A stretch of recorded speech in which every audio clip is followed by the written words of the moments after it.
বেটাই বলছে রাসূলকে কাউবয়। আমরা বলি না good boy, bad boy, lucky বয়। ইংলিশ মারতে গিয়া এর ডিগ্রির মধ্যে উষ্ঠা মারেন, কি মারেন? লাত্তি মারেন এর ডিগ্রির মধ্যে। যার ব্যবহারের দ্বারা রাসূলের শান ছোট হবে, যে কোনো শিক্ষিত হোক, তার ডিগ্রির মধ্যে আমরা লাত্তি মারি। কথা বলেন ঠিক কিনা? শিক্ষিত কম ছিল না ইবলিস। আদম আলাইহিস সালাম রে ছোট্ট করার কারণে, আল্লাহর হুকুম অমান্য করার কারণে ফাসাজাদু ইল্লা ইবলিস আবা ওয়াস্তাকবারা ওয়া কানা মিনাল কাফিরিন। লানাতপ্রাপ্ত, অভিশপ্ত, জাহান্নামের কীট ঘোষণা দিবেন কে? সে রাসূল রে আজকে মন গড়া বলতেছে, স্টাইল করতে গিয়া। ভাই তুমি শিক্ষিত, এত শিক্ষিত যখন তুমি, তাইলে তো তোমার ভিতরে রাসূলের মহব্বত বেশি থাকতো আরো। কথা বলেন? যে বেটাই চিনে না, বেটা তো কম চিনে, আর যে বেশি জানে রাসূলকে তো আরো বেশি ভালোবাসতো। বেটা ইংলিশ মারতে গিয়া সাধারণ ছেলে মেয়েরা যেভাবে ইংলিশ ব্যবহার করে, এই ব্যবহার রাসূলের সাথে শুরু করে দিছে এখন। নাউজুবিল্লাহ বলেন। এখন আমাদের সমাজের মধ্যে কিছু আবেগী মানুষ আছে, হুজুগি মানুষ। হে বেটার ভক্ত হইতে গিয়া রাসূলের এই কথাটা শানটার বিপক্ষে চলে যাচ্ছে। কাফেররা বলছিল ইয়া আইয়ুহাল্লাযীনা আমানু লা তাকুলু রাঈনা, কেন শব্দটা এখানের মধ্যে আইন দ্বারা শব্দটা ব্যবহার করা হয়েছে রাঈনা। আর কাফেররা এটারে হিকমত নিয়া মানে কি করতে গিয়ে বলছে রাঈনা, আলিফ ব্যবহার করছে। আলিফ ব্যবহার কইরা কি করলো জানেন? এটারে শব্দটারে পরিবর্তন করে ফেলছে। মানে বুঝাইছে রাঈনা বললে আলিফ দ্বারা ব্যবহার করলে চাকর হয়, কি হয়? চাকর হয়, রাখাল হয়। বলছে হে আমার রাখাল, আমাদের দিকে তাকান। নাউজুবিল্লাহ বলেন।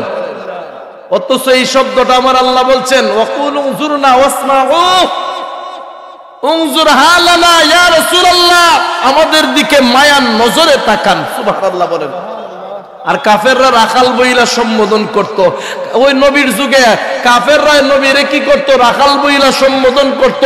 এখন আমার যুগে আইসা, আখিরি জামানাতে আইসা কিছু শিক্ষিত মার্কা বক্তায় নবীরে কাউবয় বইলা ইংলিশ শব্দ ব্যবহার কইরা রাখাল বইলা সম্বোধন করতেছে।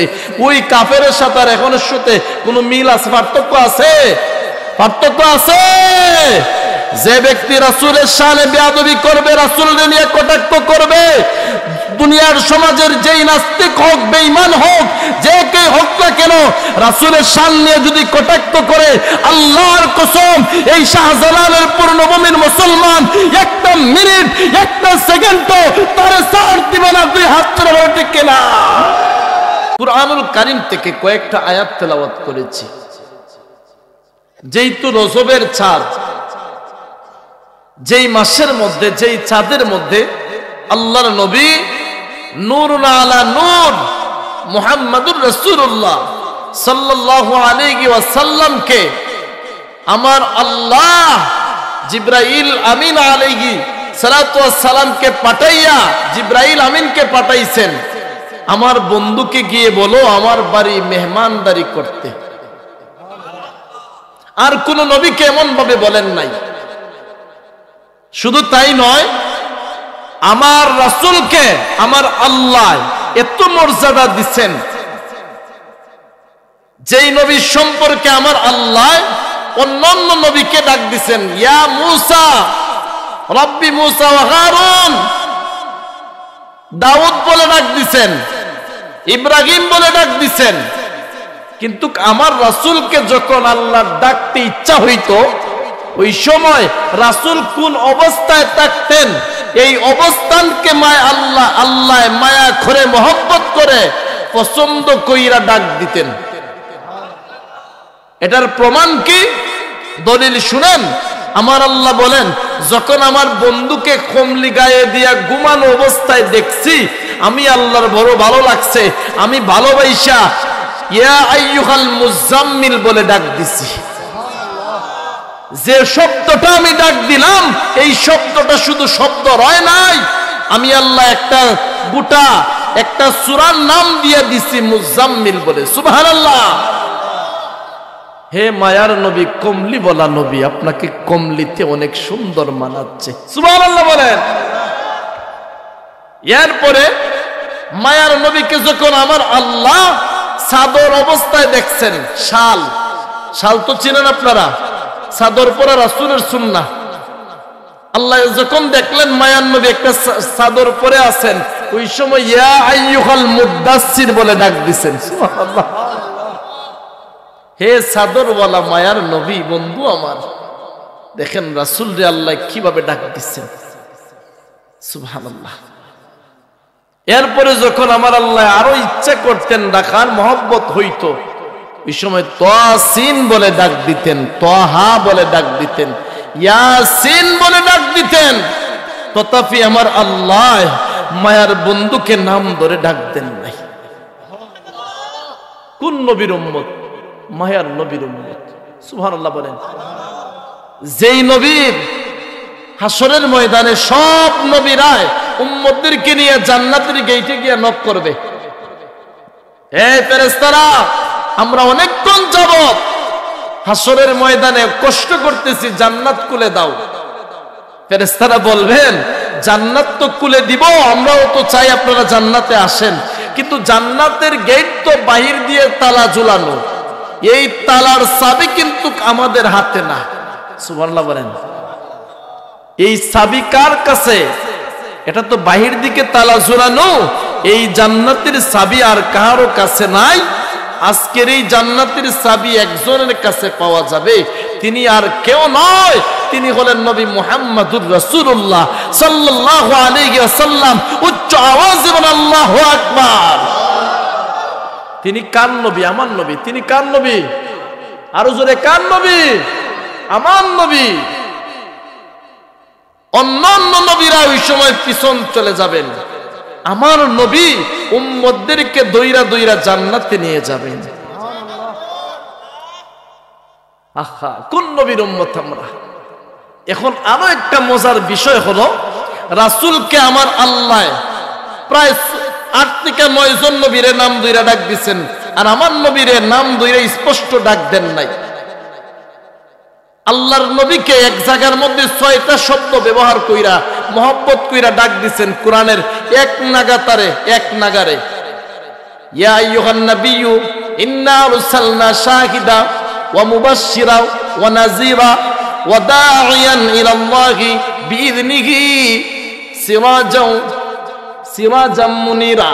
ইয়া আইয়ুহান নাবিয়্যু ইন্না আরসালনাকা শাহিদা ওয়া মুবাশশিরা ওয়া নাযীরা ওয়া দাঈয়ান ইলাল্লাহ বিইذনিহি ওয়া সিরাজাম মুনীরা। সুবহানাল্লাহ। আমার রাসূল রে আল্লাহ এত সুন্দর করে এক নাগারে, এক শব্দ দ্বারা, শব্দ একের পর এক দ্বারা, শাহিদা, সিরাজা, মুনীরা, আরসালনাকা, নবী গো আপনাকে, ইন্নাকা, যত শব্দ কা দ্বারা ব্যবহার করা হয়েছে নবীকে বোঝানো হয়েছে। ইন্নাকা লামিনাল মুরসালিন,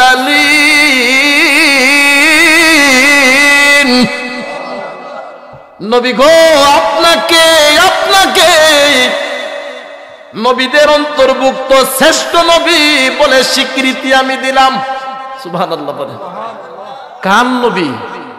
আমাদের নবী। কার নবী? আমাদের নবী। আরো একটু সামনে বাড়াই, ঘটনামূলক আলোচনার ঢুকমু, আপনারা চইলা যাইবেন। আমার নবী মেরাজের আলোচনা, এই মেরাজের চাঁদ ঢুকলে পরে আমার রাসূল একটা দোয়া বেশি পড়তেন, আল্লাহুম্মা বারিক লানা ফি রাজব ওয়া শাবান ওয়া বাল্লিগনা ইলা শাহরি রমাদান। হে রব্বি কারীম, আমাদেরকে, আমার উম্মতদেরকে রজব এবং শাবান মাসের ফজিলতটুকু আমার উম্মতের আমলের মধ্যে দিয়ে দাও। রমজান পর্যন্ত আমাদের দীর্ঘ নেক হায়াত দারাজ করো, পৌঁছাইয়া দাও। সুবহানাল্লাহ। আমরা একটু গভীর মনোযোগে একটু শুনেন। আমার রাসূল কতটা জ্ঞানের অধিকারী আমার আল্লাহ বানাইছেন, সুবহানাল্লাহ। ইউনূস আলাইহিস সালাতু ওয়াস সালাম মাছের পেটের ভিতরে আটকা পইরা একটা দোয়া পড়ছিলেন, লা ইলাহা ইল্লা আনতা সুবহানাকা ইন্নী কুনতু মিনাজ জালিমিন। প্রত্যেক নবীদের এক একটা শ্রেষ্ঠ দোয়া আছে। যেমন ইউসুফ আলাইহিস সালাতু ওয়াস সালাম কুয়ার মধ্যে পইরা আল্লাহুল মুস্তাআনু আলা মা তাসিফুন এই দোয়াটা করছেন, সুবহানাল্লাহ বলেন। ইব্রাহিম আলাইহিস সালাতু ওয়াস সালাম রব্বানা ওয়াবআস ফীহিম রাসূলাম মিনহুম ইয়াতলু আলাইহিম আয়াতিকা ওয়া ইউআল্লিমুহুমুল কিতাবা ওয়াল হিকমা ওয়া ইউযাক্কিহিম, এই দোয়াটা ইব্রাহিম আলাইহিস সালাতু ওয়াস সালাম শ্রেষ্ঠ দোয়া পড়ছিলেন, সুবহানাল্লাহ। এখন আমার নবীও একটা শ্রেষ্ঠ দোয়া উম্মতের জন্য রাখা গেছেন, শুনবেন আপনারা। আমার নবী বলেন সব নবীরাই তাদের ফায়দা, তাদের হাসিল তাদের উম্মতের জন্য রাইখা গেছেন, আর আমি তাদের উপস্থিত সময়ের জন্য দোয়া রাখছেন। ইউনূস আলাইহিস সালাতু ওয়াস সালাম বিপদে পড়ছেন, এই জন্য মুক্তির জন্য আল্লাহর কাছে সাহায্য চাইতেছেন, সুবহানাল্লাহ বলেন। ইউসুফ নবী কুয়ার মধ্যে পড়ছেন, পয়রা বলতেছেন আল্লাহ আমার তুমি সাহায্য করো, সুবহানাল্লাহ বলেন। আর আমি রাসূল উম্মতের জন্য কিভাবে রাইখা গেছি দোয়া দেখো, রব্বানা, হে রব, হে মায়ার আল্লাহ, ও মালিক, আতিনা ফিদ দুনিয়া ওয়াল আখিরা, এবং পরকালে হাসানা, তুমি সাহায্য করো। আমি দোয়া শুধু এই সিজনের জন্য রাখি নাই। কিভাবে, কেন বলছি? নেককার আল্লাহওয়ালাদের চিন্তা, চেতনা, স্বপ্ন 1 বছর না, 2 বছর না, 1000 বছরের জন্য। বলবেন কিভাবে? আল্লামা সাহেব কিবলার ইতিহাস দেখেন। উনি ভাবছেন কোরআনের একটা প্রতিষ্ঠান আমি তৈরি করব, যে প্রতিষ্ঠান 1 বছর না, 2 বছর না, অনন্তকাল কিয়ামত পর্যন্ত মানুষগুলারা এই কোরআন তেলাওয়াত করবে, আর আমি কুলতুলি সাহেব কিবলারে অনুসরণ করবে। কোরআনের উসিলায় সাহেব কিবলার দরজারে আমার আল্লাহর উচ্চ বুলন্দ করে দিবেন, সুবহানাল্লাহ। আজকে ব্রাহ্মণবাড়িয়া যান, কুমিল্লায় যান, চাঁদপুরে যান, ওরা আজকে হাজার হাজার ছাত্রগুলা এই সিলেটের জমিনে আইসা দারুল কিরাতের পরীক্ষা দিচ্ছে, হাদিসের পরীক্ষা দিচ্ছে, কথা বলেন ঠিক কিনা? এই দরবারের মর্যাদা আমার আল্লাহ বাড়াইয়া দিয়েছেন একমাত্র কুরআনের উসিলায়, কুরআনে মহব্বত করার কারণে। কারণ যে রেয়াজটা, যে খাটটি কুরআনের সাথে স্পষ্ট হয়, সেই রাওয়ালটারে আমাদের মধ্যে মানুষগুলারাই চুমু খায়, কথা বলেন। 1000 দামি খাট হোক, যেই খাটটা কোরআনের সাথে স্পর্শ হয় নাই, 1000 সুন্দর সুপা হোক, এটারে চুমু খায়। তার মানে বোঝা যায় কোরআনের সঙ্গে যেটার স্পর্শ হইছে এটার মর্যাদা আমার আল্লাহ বাড়াইয়া দিছেন, সুবহানাল্লাহ। ওই নবীর মর্যাদা কেমন নবী? আমরা নবী যখন মেরাজের মধ্যে যাবেন, এই অল্প আলোচনা করি, এরপরে ঢুকতেছি আলোচনার মূল সাবজেক্টে। আল্লাহর নবী জিবরাইল আমিন আয়েশা দেখেন উম্মে হানির ঘরে আমার রাসূল মানে নিদ্রায় আছেন। রাসূলের ঘুম আর আমরা ঘুম কি একরকম? বেটাই বলছেন রাসূলকে কাউবয়, আমরা বলি না good boy, bad boy, lucky বয়, ইংলিশ মারতে গিয়া এর ডিগ্রির মধ্যে উষ্ঠা মারেন, কি মারেন? লাত্তি মারেন এর ডিগ্রির মধ্যে। যার ব্যবহারের দ্বারা রাসূলের শান ছোট হবে, যে কোনো শিক্ষিত হোক, তার ডিগ্রির মধ্যে আমরা লাত্তি মারি, কথা বলেন ঠিক কিনা? শিক্ষিত কম ছিল না ইবলিস। আদম আলাইহিস সালাম রে ছোট্ট করার কারণে, আল্লাহর হুকুম অমান্য করার কারণে, ফাসাজাদু ইল্লা ইবলিস আবা ওয়াস্তাকবারা ওয়া কানা মিনাল কাফিরিন, লানাতপ্রাপ্ত অভিশপ্ত জাহান্নামের কীট ঘোষণা দিবেন কে? সে রাসূল রে আজকে মন গড়া বলতেছে স্টাইল করতে গিয়া। ভাই তুমি শিক্ষিত, এত শিক্ষিত যখন তুমি, তাইলে তো তোমার ভিতরে রাসূলের মহব্বত বেশি থাকতো আরো, কথা বলেন। যে বেটাই চিনে না, বেটা তো কম চিনে, আর যে বেশি জানে রাসূলকে তো আরো বেশি ভালোবাসতো। বেটা ইংলিশ মারতে গিয়া সাধারণ ছেলে মেয়েরা যেভাবে ইংলিশ ব্যবহার করে, এই ব্যবহার রাসূলের সাথে শুরু করে দিছে এখন। নাউজুবিল্লাহ বলেন। এখন আমাদের সমাজের মধ্যে কিছু আবেগী মানুষ আছে, হুজুগী মানুষ, হে বেটার ভক্ত হইতে গিয়া রাসূলের এই কথাটা শানটার বিপক্ষে চলে যাচ্ছে। কাফেররা বলছিল ইয়া আইয়ুহাল্লাযীনা আমানু লা তাকুলু রাঈনা, কেন শব্দটা এখানের মধ্যে আইন দ্বারা শব্দটা ব্যবহার করা হয়েছে রাঈনা। আর কাফেররা এটারে হিকমত নিয়া মানে কি করতে গিয়ে বলছে রাঈনা, আলিফ ব্যবহার করছে। আলিফ ব্যবহার কইরা কি করলো জানেন? এটারে শব্দটারে পরিবর্তন করে ফেলছে। মানে বুঝাইছে রাঈনা বললে আলিফ দ্বারা ব্যবহার করলে চাকর হয়, কি হয়? চাকর হয়, রাখাল হয়। বলছে হে আমার রাখাল, আমাদের দিকে তাকান। নাউজুবিল্লাহ বলেন। অথচ এই শব্দটা আমার আল্লাহ বলছেন ওয়াকুল উনজুরনা ওয়াসমাউ, উনজুর হালানা ইয়া রাসূলুল্লাহ, আমাদের দিকে মায়ার নজরে তাকান। সুবহানাল্লাহ বলেন। আর কাফেররা রাখাল বইলা সম্বোধন করত। ওই নবীর যুগে কাফেররা নবীরে কি করত? রাখাল বইলা সম্বোধন করত। এখন আমার যুগে আইসা, আখিরি জামানাতে আইসা কিছু শিক্ষিত মার্কা বক্তায় নবীরে কাউবয় বইলা ইংলিশ শব্দ ব্যবহার কইরা রাখাল বইলা সম্বোধন করতেছে। ওই কাফেরের সাথে আর এখনের সাথে কোনো মিল আছে? পার্থক্য আছে? পার্থক্য আছে। যে ব্যক্তি রাসূলের শানে বেয়াদবি করবে, রাসূলকে নিয়ে কটাক্ষ করবে, দুনিয়ার সমাজের যেই নাস্তিক হোক, বেঈমান হোক, যে কে হোক না কেন, রাসূলের শান নিয়ে যদি কটাক্ষ করে, আল্লাহর কসম এই শাহজালালের পূর্ণভূমির মুসলমান একটা মিনিট, একটা সেকেন্ডও তারে ছাড় দিবে না। দুই হাত তুলে ঠিক কিনা?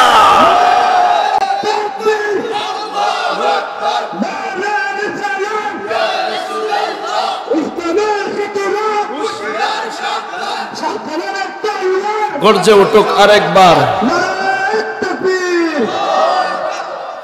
এরপরে আরো একটা দুঃখ লাগছে, সিলেট নিয়ে কলঙ্কিত করছে, সিলেট নিয়ে কটাক্ষ করছে।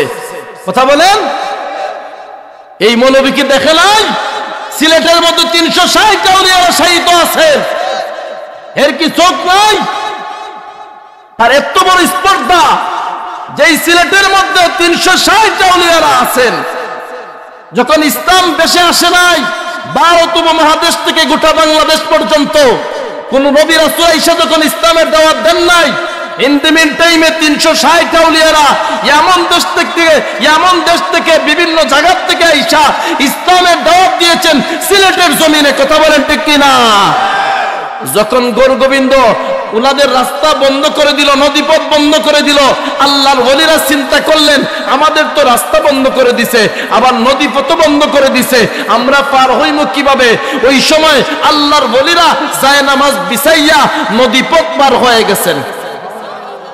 গৌর গোবিন্দ যখন আরো ষড়যন্ত্র, মালাউন যখন আরো ষড়যন্ত্র করতে লাগলো, আল্লাহর ওলিরা বলেন একসঙ্গে আল্লাহর ধ্বনি দিতে হবে। ইন দি মিন টাইমে একসঙ্গে আল্লাহু আকবারের ধ্বনি দিতে দেরি হয়। ইন দি মিন টাইমে গৌর গোবিন্দরের মূর্তিগুলা আল্লাহর ওলিরা আল্লাহর ধ্বনিতে ব্যঙ্গে তছনছ হয়ে গেছে। দুই হাত তুলে ঠিক কিনা? এই সিলেটের মুসলমান, সুন্নিয়তের মুসলমান, ওলি প্রেমিক মুসলমান, নবী প্রেমিক মুসলমান, কোন দুশমনের রাসূল ওলির বিরুদ্ধে যদি কথা বলে, সিলেটের মুসলমান একটা মিনিট তারে ছাড় দিবে? ছাড় দিবেন? সে আজকে স্টাইল করতে গিয়া সিলেটের মুসলমানদের নিয়ে কটাক্ষ করে, খারক দেখাও বেঠাম, ঠাকুর ছিল না, মালিক ছিল না। খারকদার টুপি পাইছো, নামের আগে মুসলমান মোহাম্মদ লাগাইছো, তারে ছিল না।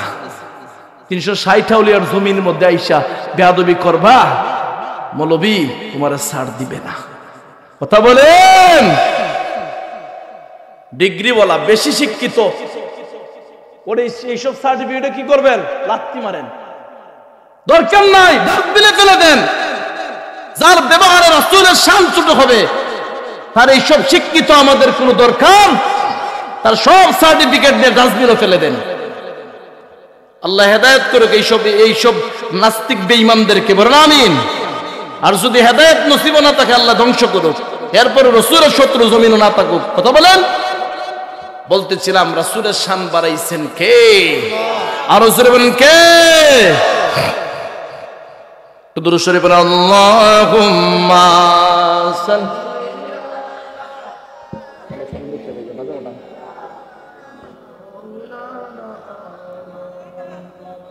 ওয়ালা আলি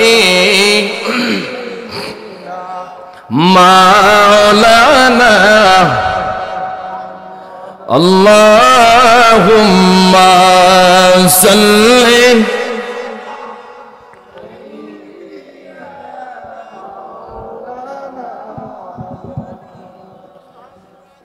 ওয়ালা আলি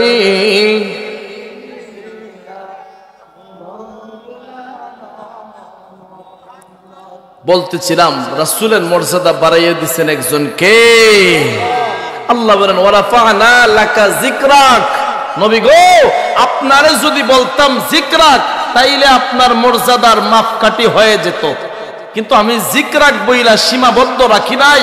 আমি এই জায়গার মধ্যে লাখা অতি উচ্চ মাকাম দিয়েছি। আমার পরে গোটা পৃথিবীর সবচাইতে ঊর্ধ্বে আপনি রাসূলের শান, আপনি রাসূলের মর্যাদা আমি আল্লাহ বুলন্দ করে দিলাম। হাদিসে কুদসির মধ্যে এসেছে, আল্লাহ বলেন আপনি রাসূলের শান যদি গোটা পৃথিবীর মানুষ নাও বলে, আমি আল্লাহ একলা যথেষ্ট আপনার জন্য। আমি আল্লাহর কুদরতি প্রশংসা যদি কেউ নাও করে, আপনি বন্ধু আমার জন্য, আপনি বন্ধুই আমার জন্য প্রশংসা একলাই যথেষ্ট। আরো জোরে বলেন, কতটা ভালোবাসলে একজন আরেকজন এইভাবে বলতে পারে সুবহানাল্লাহ। কার নবী? আমাদের নবী। সুবহানাল্লাহ। রহমতে আলম নূরে মুজাসসাম সাহাবীরা আতরে লাগায় ওই নবীজির গাম। সুবহানাল্লাহ। চিনো মানো জানো কেমন আমার নবীজি, যাহার পাগল চন্দ্র সূর্য তারকারাজি, যাহার পাগল চন্দ্র সূর্য তারকারাজি। তোমরা আরো শুনবা নি সুন্দর কাহিনী, জান্নাতের ওই রুমে রুমে লেখা নবীর নাম, জান্নাতের ওই রুমে রুমে নাম বলো রহমতে আলম নূরে মুজাসসাম সাহাবীরা আতরে বানায় গাম। বললেন সাহাবীরা আতরে বানায় উস্তুলে হান্নানা একটা খেজুর গাছের নাম, যাকে ধরে খুতবা দিতেন রাসূলে আকরাম, যাকে ধরে খুতবা দিতেন রাসূলে আকরাম। আল্লাহু আকবার। গাছটা নবীর বিরহে কাঁদিতে রহে, অবাক হয়ে গেলেন যত সাহাবায়ে কেরাম, অবাক হয়ে গেলেন যত সাহাবায়ে কেরাম। বললেন রহমতে আলম নূরে মুজাসসাম সাহাবীরা গাম। বললেন সাহাবীরা আতরে বানায় গাম। আল্লাহুম্মা সাল্লি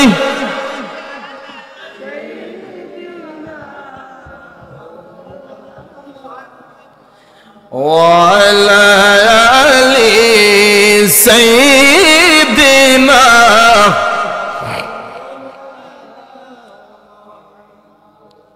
বলতেছিলাম আমার আল্লাহ পৃথিবীর মানুষদেরকে সৃষ্টি করেছেন, ওই মালিক আবার পৃথিবীটাকে শেষ করে দিবেন। যদি চাইতেন আল্লাহ বান্দাদেরকে হিসাব নিতে, কবরে হিসাব নিয়ে নিতে পারতেন। রাসূলের শান, রাসূলের মর্যাদা বোঝানোর জন্য রে আমার আল্লাহ মিজানের পাল্লা সাজাইলেন, হাসরের ময়দান সাজাইলেন। সব নবীরা ওই জায়গার মধ্যে ওই সময় নাফসি নাফসি বলতে থাকবেন, উম্মতেরা তাদের নবীর কাছে গিয়ে দৌড়াইতে থাকবে। কোন নবী উম্মতের জন্য সুপারিশ করতে পারবে না। শুধু তাই নয়, লক্ষ্য করে দেখুন রে, আল্লাহ নবী কোন নবী রে? বাইতুল মুকাদ্দাসে মেরাজের রাতের মধ্যে অসংখ্য নবীরা, লক্ষাধিক নবীরা নামাজের জন্য কাতারে দাঁড়িয়ে আছেন। বাবা আদম আলাইহিস সালাতু ওয়াস সালাম মনে মনে ভাবতেছেন, আমি যেই তো সব আদম সন্তানদের বাবা, আজকের ইমামতি মনে হয় আমি করব, কারণ আমি তো সবার বাবা, সবাই আমাকে নামাজের জন্য দিবে। ইব্রাহিম আলাইহিস সালাতু ওয়াস সালাম উনি মনে মনে ভাবতেছেন, আজকের ইমামতি আর কেউ করবে না রে। মনে হয় যেহেতু আমি জাতির পিতা, অবশ্যই মনে হয় আমাকে বলবে নামাজ পড়ানোর জন্য। সুবহানাল্লাহ। জিবরাইল আমিন আয়েশা কোন ইয়া রাসূলুল্লাহ, ইয়া হাবিবাল্লাহ, নবীজি আজকের ইমামতি আর কেউ করবে না গো, আজকের ইমামতি আপনি মায়ার নবী করবেন, আমি ইকামত দিচ্ছি, আপনি সব নবীর সামনে দাঁড়াইয়া নামাজ পড়াইবেন। আপনার উপাধি, আপনার লকব মায়ার আল্লাহ ইমামুল আম্বিয়া, ইমামুল মুরসালিন দিয়া দিবেন। আল্লাহু আকবার। কোন নবীর উম্মত আমরা? আসুন, সব নবীদের পরীক্ষা আমার আল্লাহ দিয়েছেন রে মুসলমান। যেহেতু কোরআনের আয়াত তেলাওয়াত করেছি, আমার আল্লাহ বলেন ওয়ালা নাবলুওয়ান্নাকুম, আমি বান্দাদের পরীক্ষা নিব। কেমন পরীক্ষা?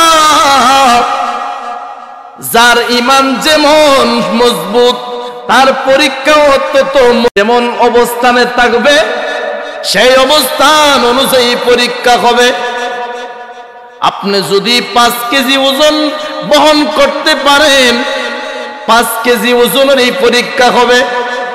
আল্লাহ কোনো ব্যক্তির সঙ্গে জুলুম করবেন না। বান্দার যেমন অবস্থা, সেই অবস্থা থেকে বান্দাকে পরীক্ষা নিবেন। পরীক্ষা কেমন হবে? পরীক্ষার টাইম কেমন? একটা মানুষের পরীক্ষার সময় সীমা কেমন? দুনিয়ার পরীক্ষা হলো, দুনিয়ার সিস্টেমের পরীক্ষা, একটা ছাত্র যখন 10টার সময় পরীক্ষা শুরু হয়, 1টার সময় পরীক্ষা শেষ হয়ে যায়। এর মধ্যে হল গার্ড থাকে। আর একজন ইমানদারের জন্য কেমন পরীক্ষা হবে রে? আল্লাহ রাব্বুল আলামিন ওয়ালা নাবলুওয়ান্নাকুম, নুনের ব্যাখ্যা, নুনের তাফসীর করতে যাইয়া ব্যাখ্যা করেছেন একজন ইমানদার জন্মের পর থেকে বালিগ হওয়ার পর থেকে মৃত্যু পর্যন্ত যতদিন দুনিয়ার মধ্যে কাটাইবে, ততদিন একজন ইমানদারের পরীক্ষার জগৎ। এখন পরীক্ষার গার্ড হবে কে? পরীক্ষার গার্ড হবে ফেরেশতা। সুবহানাল্লাহ। এই সম্পর্কে আমার আল্লাহ বলেন, কিরামান কাতিবিনা ইয়ালামুনা মা তাফআলুন।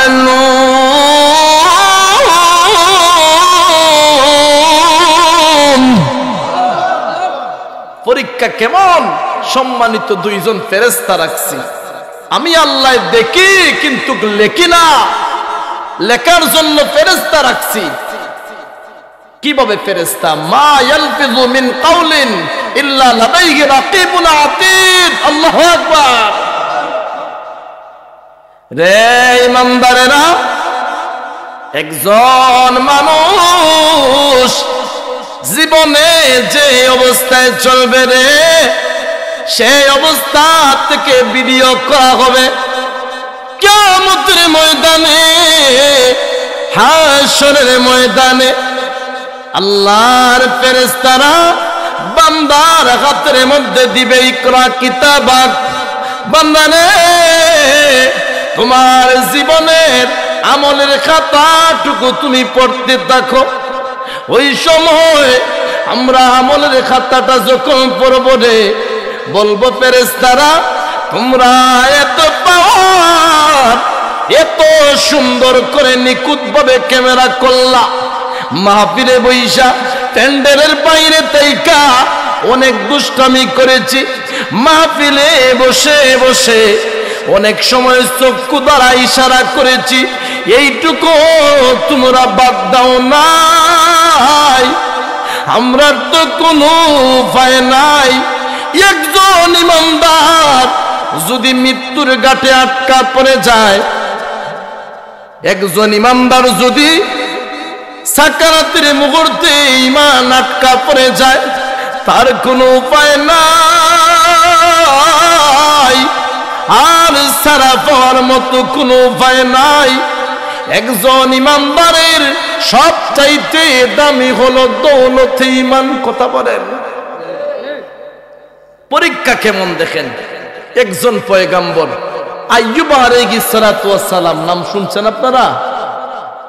আইয়ুব আলাইহিস সালাতু ওয়াস সালামের তো শুনছেন, গায়ের মধ্যে অসুস্থ আমার আল্লাহ দিয়েছিলেন। কোন সময় দিয়েছিলেন এই আলোচনা শুনছেন আপনারা? কি কি ঘটনা ঘটছে এগুলা শুনছেন আপনারা? এই সম্পর্কে কিছু কিছু শুনছেন আপনারা। এই সম্পর্কে আমার আল্লাহ কিন্তু কোরআনে আয়াত নাজিল করছেন। সুবহানাল্লাহ বলেন। শয়তান কেমন হারামি, কেমন শত্রু দেখেন। আল্লাহ বলছেন খুতুওয়াতিশ শাইতান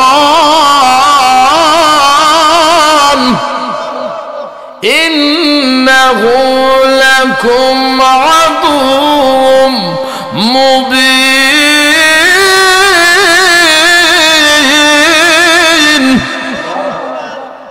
শয়তান প্রকাশ্য শত্রু তোমরা।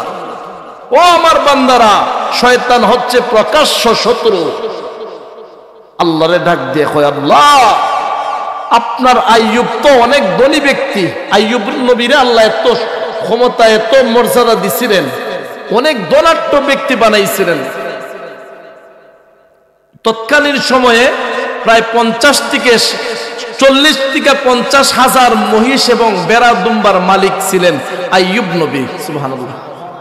উনি বাদশাও ছিলেন। সুবহানাল্লাহ বলেন। শয়তান দেখেন কেমন চুলকানি তার গায়ের মধ্যে।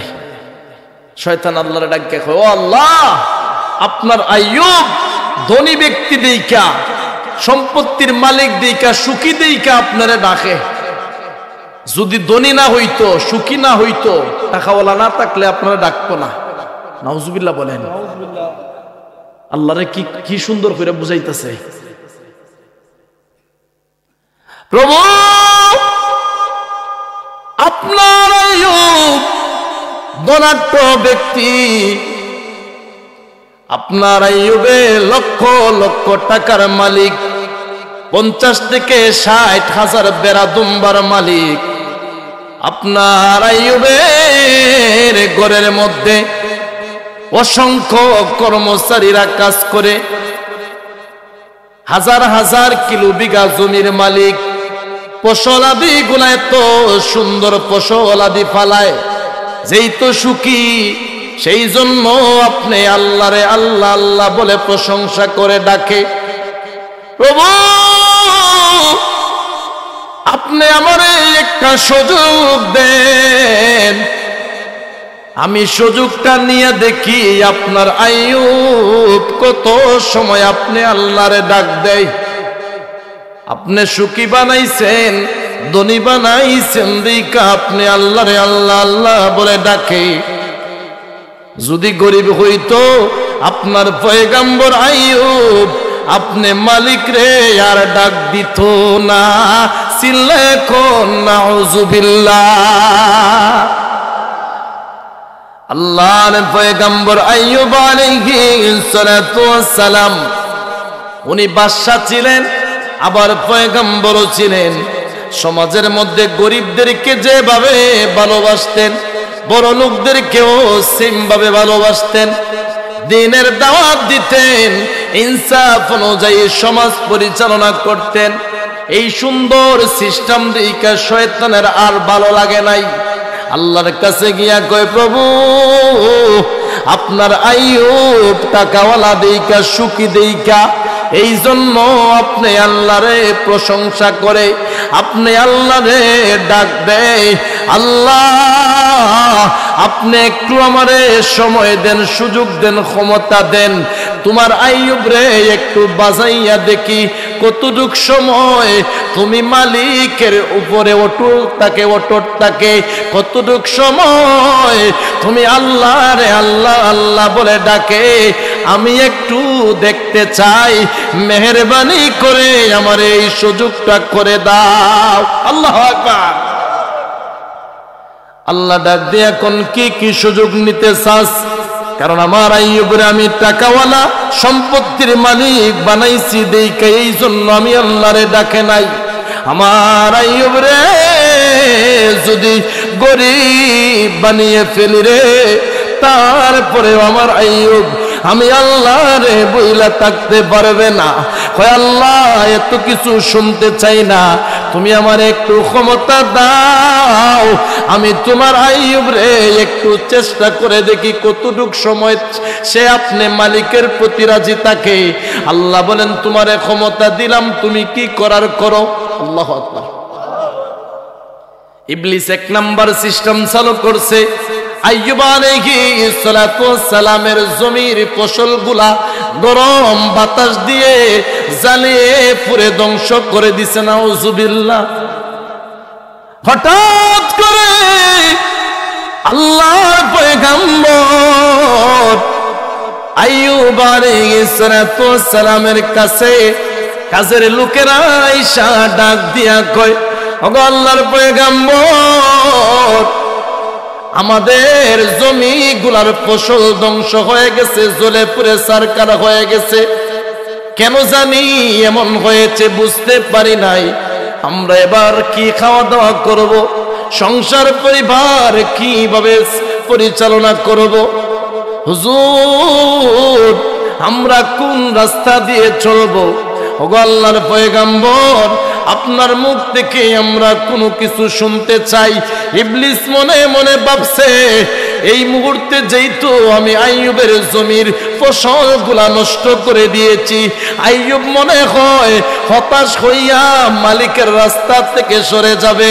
আল্লাহর পয়গম্বর আইয়ুব আলাইহিস সালাতু ওয়াস সালাম ডাক দিয়া কোন, ফসল দিয়েছেন আমার আল্লাহ, রিজিক দিয়েছেন আমার আল্লাহ, ওই মালিক রিজিক নিয়ে গেছেন, তাতে আমি আইয়ুবের অন্তরের মধ্যে কোনো দুঃখ থাকবে না।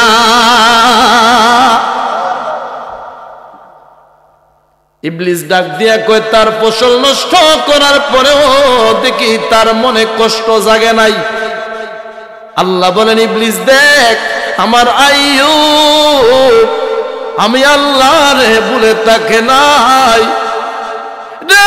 ইবলিস আর কি পরীক্ষা করতে চাস? আল্লাহ শুধু তো একটা পরীক্ষা নিলাম, এর ফসলটা নষ্ট করলাম, সে দুর্বল হয় না, এবার আরেকটা পরীক্ষা নিমু।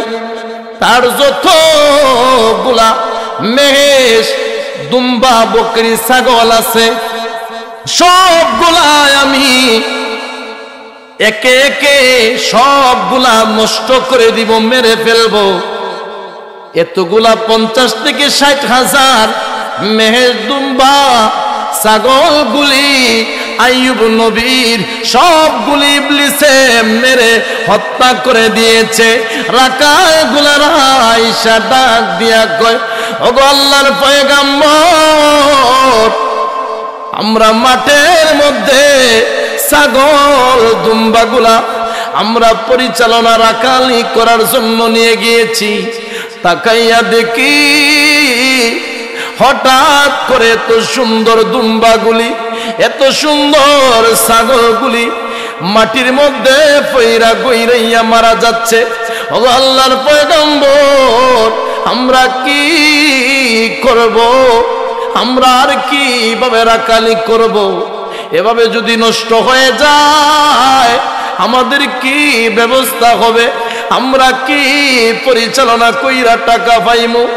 আল্লাহর পয়গম্বর আইয়ুব আলাইহিস সালাতু ওয়াস সালাম ডাক দিয়া কোন রাখালের দলেরা শুনেরা করে, যে মালিক আমার এতগুলা বেড়া দুম্বার মালিক বানাইছেন, সে মালিক আমার কাছ থেকে জিনাইয়া নিয়ে গেছেন।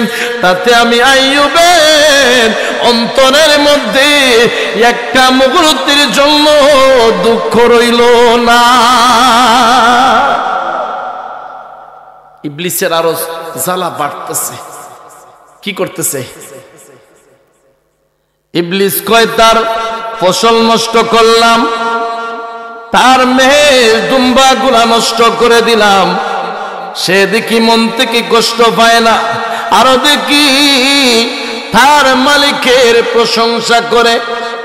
আল্লাহ ডাক দিয়া কোন ফেরেশতারা রে, তাকাইয়া দেখো আমার আইয়ুবের অন্তরে আমি আল্লাহর জন্য কত মহব্বত, সব কিছু শেষ হয়ে যাচ্ছে, তারপরেও আমার আইয়ুব তার অন্তরের মধ্যে আমি আল্লাহর ভালোবাসা শেষ হয় নাই।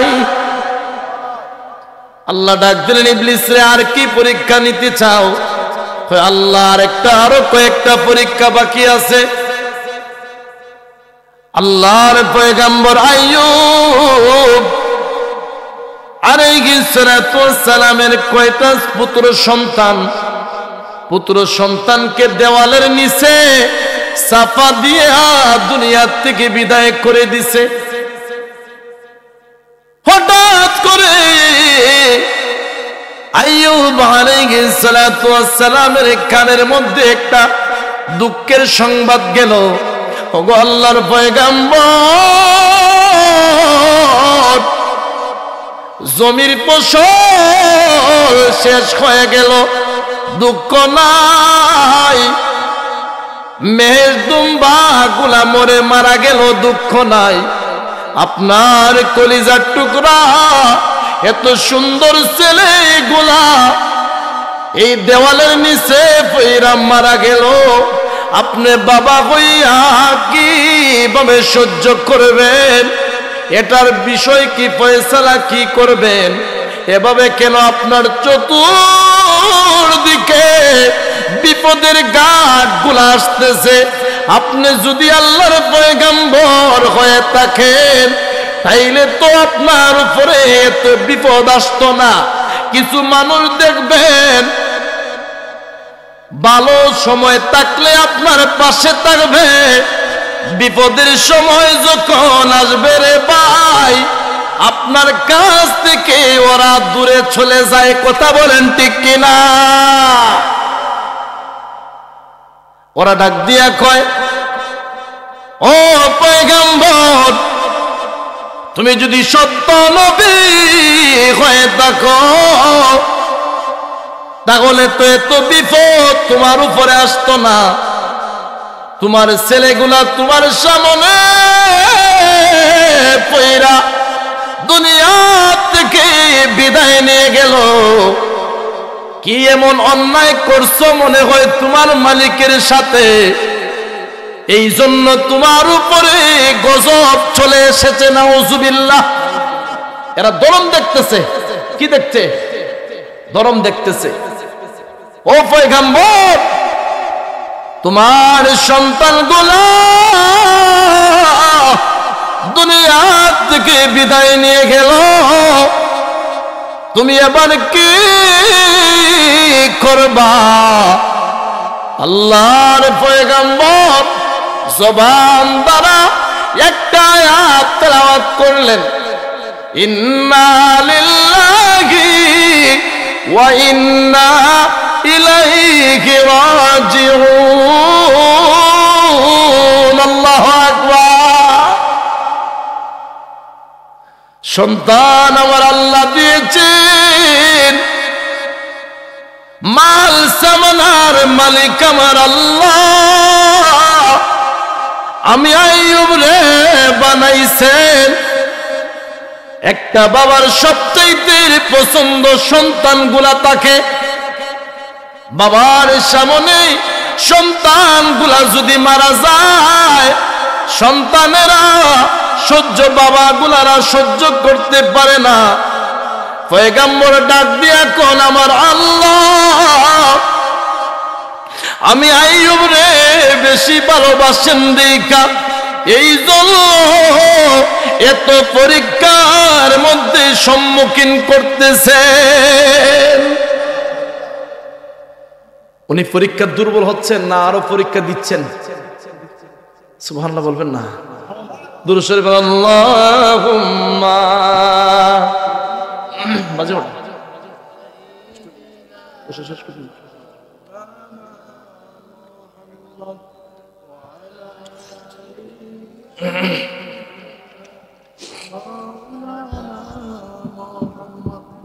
বলতেছিলাম আলোচনা চলতো বাদ দিয়ে ইবলিসে দেখেন আরো শুরু করছে রাজনীতি। ইবলিসে কি শুরু করছে?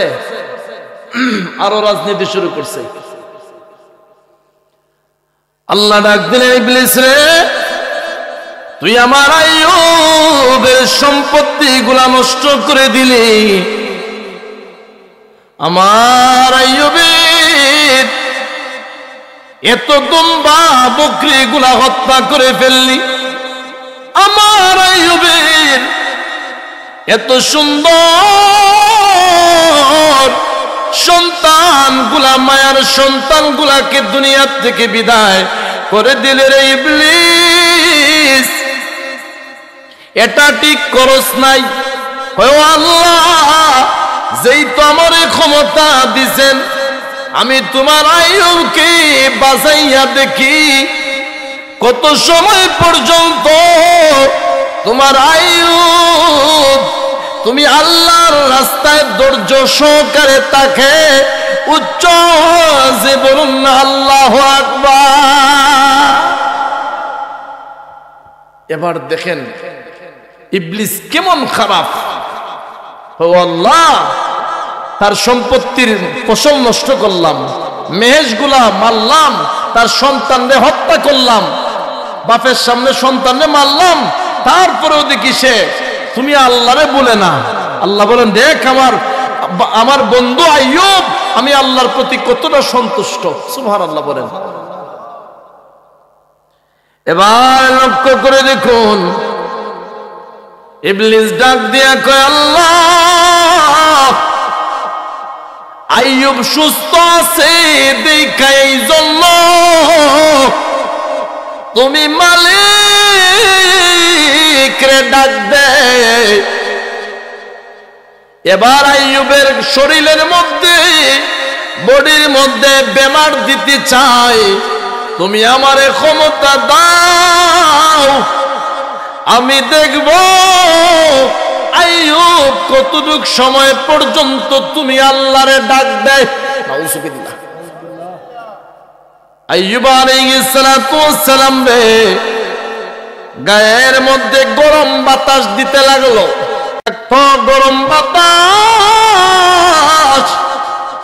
আইয়ুব নবীর গায়ে যখন দিল রে যুবক, আইয়ুব নবীর গায়ের মধ্যে এক ধরনের বড় টোয়াশা হয়ে গেল। গায়ের মধ্যে যখন টোয়াশা উঠতে লাগলো, আইয়ুব নবীর বডির ভিতরের মধ্যে অশান্তি সৃষ্টি হয়ে গেল। পয়গম্বর আইয়ুব নবীর কয়েকজন বিবি ছিল, বিবিগুলারা ডাক দিয়া কয়, রে আমার স্বামী, আপনার সাথে তো দিন আমরা চলাফেরা করছি, সংসার করেছি, আপনার চতুর্দিক থেকে বিপদ আসতেছে, আপনার সঙ্গে আমরা আর সংসার করতে পারবো না, আমরা আপনার কাছ থেকে বিদায় নিয়ে নিলাম। এভাবে করে কয়েকজন বিবি ওনার কাছ থেকে সংসার থেকে বিদায় নিয়ে গেল। আল্লাহর পয়গম্বর ডাক দিয়ে এখন বিবিরে, আমার কাছে তোমরা এতদিন সংসার করলা, আর আমার কোন বিপদের সময় আসলো, এই জন্য তোমরা আমার ঘর থেকে বিদায় হয়ে গেলা। রে বিবিরা, আমার কোনো দুঃখ থাকবে না। তুমি যেই তো নবী দাবি করো, নবীদের তো এত বিপদ আয় না। নাউজুবিল্লাহ কইনা। শয়তানে কিভাবে লাড়তাছে এরারে, কষ্ট হতেছে আপনাদের? সব বিবিরা চলে গেছে একে একে, রইছে একজন বিবি রহিমা। সুবহানাল্লাহ বলেন। ইউসুফ আলাইহিস সালাতু ওয়াস সালামের নাতির ঘরে মেয়ে মনে হয়, সিলসিলা ভালো। সুবহানাল্লাহ বলেন। আল্লাহর পয়গম্বর ডাক দিয়ে এখন, রে রহিমা, সব বিবিরা আমার কাছ থেকে বিদায় হয়ে গেল, তুমি কেন বিদায় নিয়ে যাও না? কারণটা কি? আল্লাহর পয়গম্বরের এই কথা শোনার পরে রহিমা ডাক দিয়া কয়, স্বামী রে, সুখের সময় আপনি আমাকে কত মহব্বত করেছেন, আপনার দুঃখের সময় আমি যদি বিদায় নিয়ে যাই, কিয়ামতের ময়দানে, হাসরের ময়দানে যদি আমার আল্লাহ আমি রহিমাকে জিজ্ঞাসা করে, রহিমা রে, তুমি আমার আইয়ুবের বিপদের এই কাজ চইলা আসছো, যদি এটা আমার আল্লাহ জিজ্ঞাসা করেন, তাহলে আমি রহিমার কোনো উপায় নাই। স্বামী, আমি আপনাকে রাইখা কোথাও আর যাব না। সুবহানাল্লাহ। বুঝতে পারছেন? বিবিরা একে একে সবাই কি করলো? চইলা গেছে। বিবি রহিমা ডাক দিলেন, স্বামী, আপনার সুখের সময় আপনি আমার এত মহব্বত করছেন, আর আমার আপনার দুঃখের সময় আমি চইলা যাইমু ফালাইয়া, এটা আমার পক্ষে সম্ভব না। এখন ইবলিস আরেকটা রাজনীতি শুরু করছে। এলাকার মধ্যে গিয়ে বলতেছে, তোমরা কি শুনছো, আইয়ুবের গায়ের মধ্যে যে একটা অসুস্থ হইছে, এটা হচ্ছে সোয়াসে রোগ। নাউজুবিল্লাহ কোন কি রোগ? সোয়াসে রোগ। ওর গায়ের মধ্যে যে রোগ হইছে, এটা ওর গা থেকে আরেকজনের গায়ে বাতাস লাগলে চইলা যাবে। দেখেন কেমন রাজনীতি শুরু করছে, দুশ্মনী কি লেভেলের শুরু করছে। এলাকার মানুষদেরকে ডাক দিয়ে কয়, রে এলাকার মানুষগুলারা, আইয়ুবের গায়ে এমন একটা অসুস্থ, যে অসুস্থর বাতাস যদি আরেকজনের গায়ে লাগে রে, সেই অসুস্থটা তোমাদের গায়েও হইতে পারে। এলাকার মানুষগুলারা গেছে চিত্তা, আইয়ুব আমরার মাজন ছিল, বাদশা ছিল, আজকে তার গায়ে এত অসুস্থ, যদি সত্য সত্য এই বিপদ আমাদের গায়ে আসে, তাইলে তো উপায় নাই। আইয়ুব আলাইহিস সালাতু ওয়াস সালাম রে কি করছে? ওরা এলাকার থেকে বাহির করে দিছে। নাউজুবিল্লাহ। আল্লাহর পয়গম্বর আইয়ুব এলাকা থেকে যখন বিদায় করে দিল, কিতাবের মধ্যে এসেছে 6 থেকে 7 জায়গার মধ্যে স্থানান্তর করেছে। লাস্টের পর্যায়ে আল্লাহর পয়গম্বরকে জঙ্গলার মাঝখানে রাখলো। ওনার সঙ্গে কয়েকজন বডিগার্ড ছিল, ওনারা ডাক দিয়া কয়, পয়গম্বর, আমরা আর আপনার সাথে নাই, কারণ আপনার যে অসুস্থ, এটা আস্তে আস্তে বাড়তেছে, আপনার গায়ের মধ্যে এক ধরনের পোকা সৃষ্টি হয়ে গেছে, আপনার সঙ্গে আমরা নাই, আপনার সঙ্গ থেকে আমরা বিদায় নিয়ে গেলাম। বন্ধুরে, পয়গম্বর আইয়ুব ওই সময় সবগুলো দিশাহারা হয়ে যাচ্ছে, কিন্তু আমার আল্লাহর ভালোবাসা মহব্বত অন্তর থেকে একটা মুহূর্তের জন্য সরে যায় না। ইবলিসে ডাকিয়া কয়, দেখি এখন আইয়ুব আর কতটুক সময় টিকে। এখন আইয়ুব আলাইহিস সালাতু ওয়াস সালামের সাথে রহিমা বিবি রহিমা ছাড়ার কেউ নাই। এখন আস্তে আস্তে কি করবেন? বাদ দিয়ে দিমু, আলোচনাটা চলবো একটু। বিবি রহিমা এখন খাবারের ব্যবস্থা কি করবেন? অসুস্থ মানুষ, উনি স্বামী, আইয়ুব নবী অসুস্থ, খাবারের কি ব্যবস্থা করবেন? ডাক দিয়ে বললেন, ওগো আল্লাহর পয়গম্বর, আপনি যদি না খাইয়া থাকেন তাহলে আপনি অসুস্থ হইয়া দুনিয়ার থেকে বিদায় নেবেন, দুর্বল হয়ে যাবেন, আমি খাবারের ব্যবস্থা করতে হবে। বিবি রহিমা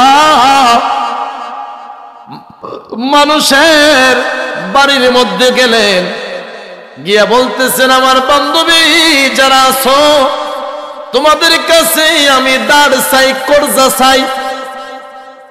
আমাদের অবস্থা যখন ভালো হবে, তোমাদের টাকাগুলি, তোমাদের ঋণের টাকা আমরা পরিশোধ করে দিব।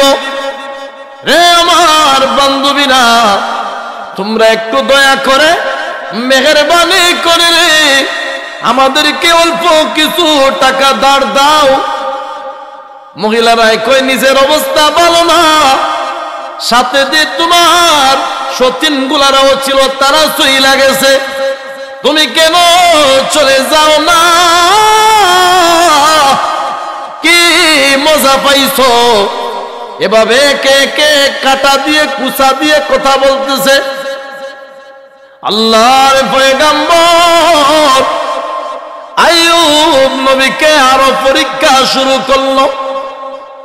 ইবলিস কয়, দেখি আর কতটুক সময় আইয়ুব টিকবে।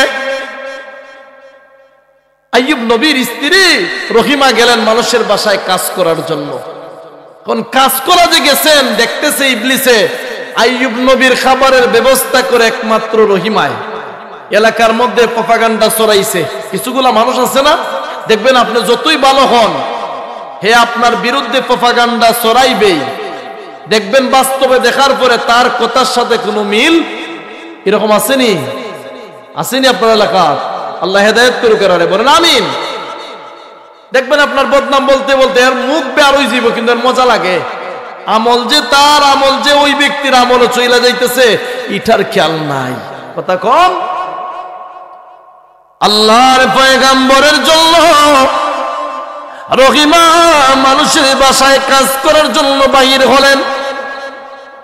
এলাকার মধ্যে ইবলিস মানুষের লেবাস দইরা ডাক দিয়া কয়, রে এলাকার মানুষগুলারা, তোমরা এলাকার মধ্যে একজন মহিলা ঢুকে মানুষের বাসায় কাজ করার জন্য, তার স্বামীরে এলাকা থেকে মানুষগুলারা বাইর করে দিছে। তোমাদের এলাকার মধ্যে দেখলাম সেই মহিলাটা আসতেছে, তার স্বামীর গায়ে এমন একটা অসুস্থ, সেই অসুস্থতা হলো শ্বাসরোধ রোগ। যদি গায়ের মধ্যে একজনের হয়ে যায়, তার গায়ের বাতাস অনুযায়ী সারা এলাকার মানুষের গায়ের মধ্যে বিস্তার করবে। উচ্চ আওয়াজে বলুন না নাউযুবিল্লাহ। দেখছেন নি কি লেভেলের দুশ্মনী? দেখছি রহিমা তোমরা এলাকা তাইয়া কাজ করে। এটা হচ্ছে আইয়ুব নবীর স্ত্রী। সে হাত দিয়া পচা পচা ময়লাগুলা স্বামীর গায়ের পরিষ্কার করে। আজকে শুনেন মা বোনেরা যারা আছেন, মিডিয়ার মধ্যে যাবে, এই যে টিভি লাইভ সারা ওয়ার্ল্ডে দেখবে, সারা শুনে রাখেন মা বোনেরা, স্বামীর কিভাবে খেদমত করতে হয়। সবাই চলে যাচ্ছে, রহিমা চলে যায় নাই। ইবলিসে ডাইকা বলতেছে তার এলাকার থেকে, আইয়ুবের এলাকার থেকে মানুষ বিদায় করে দিছে, তার গায়ে যে অসুস্থ নাজিল হইছে।